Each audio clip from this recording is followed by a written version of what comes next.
அரச புலனாய்வுத்துறை அல்லது அரசு பிள்ளையானுடைய கைதின் பின்னர் ஏன் தொடர்ச்சியாக கருத்துக்களை வெளியிடுவதை தவிர்த்து வருகிறது என்று ஆழமாக தேடுகின்ற போதுதான் இவை சர்வதேச ஊடகங்கள் அல்லது ஊடகவியலாளர்கள் மத்தியிலும் ஆலோசிக்கின்ற போது இந்த விடயம் கிடைத்தது. கடந்த 30ஆம் தேதி பிள்ளையான் அவர்களுடைய தலைமை காரியாலயம் அமைந்திருக்கக்கூடிய பகுதியில் வாவிக்கரை வீட்டிலே ஒரு பெரும் தேடுதல் குற்றத்தடுப்பு புலனாய்வு பிரிவினர் விசேட அதிரடிப்படையினர் மேற்கொண்டிருந்தார்கள். அவற்றில் மீட்கப்பட்ட ஒரு சில விடயங்கள் தொடர்பில் தான் உங்களோடு நாங்கள் பகிர்ந்து கொண்டிருந்தோம். இப்போது சட்டலைட் தொலைபேசி ஒன்று மீட்கப்பட்டிருக்கிறது. இந்த சட்டலைட் தொலைபேசியை ஏன் பயன்படுத்த வேண்டும், இதனை பயன்படுத்துவது யார், இதனை பயன்படுத்துவதற்கான தேவை என்ன என்பது தொடர்பில் இப்போது பார்ப்போம்.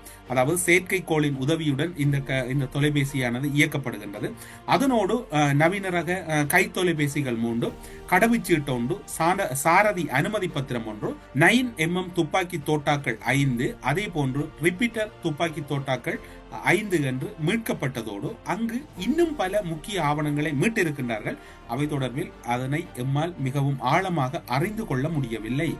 ஆனால் அறிந்து கொள்வதற்கு முயற்சித்த போதும் அந்த சில விடயங்கள் அங்கு மூடப்பட்டதாகவே இருக்கின்றது.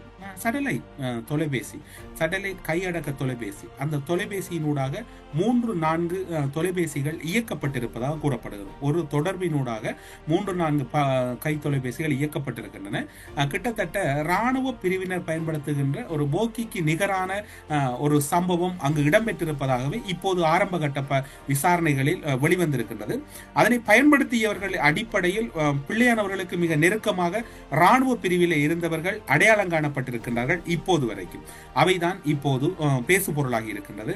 பிள்ளையானின் டிஎம்பிபி அமைப்பின் ராணுவ பிரிவில் மிக முக்கியஸ்தர்களாக இருந்த மார்க்கன் அவர்கள் நேற்று முன்தினம் அழைக்கப்பட்டு விசாரிக்கப்பட்டிருக்கின்றார். அவருடைய சாரதி அவர்கள் அழைக்கப்பட்டிருக்கின்றார். அவருடைய பெயரை குற்றத்தடுப்பு புலனாய்வு பிரிவினருடைய தரப்பிலே குமரன் என்று கூறப்படுகின்றது.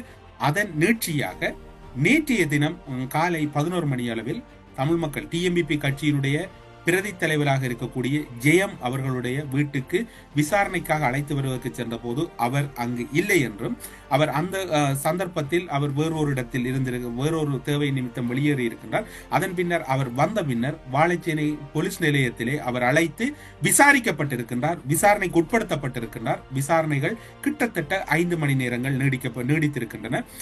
சட்டலைட் போன் தொடர்பிலும் பல வெளி தொடர்புகள் தொடர்பிலும் தான் இந்த விசாரணைகள் இடம்பெற்றிருப்பதாக குற்றத்தடுப்பு புலனாய்வு பிரிவின் பெயர் குறிப்பிடவிருப்பாத அதிகாரிகள் தரப்பிலிருந்து இந்த தகவல்கள் கிடைக்கின்றன.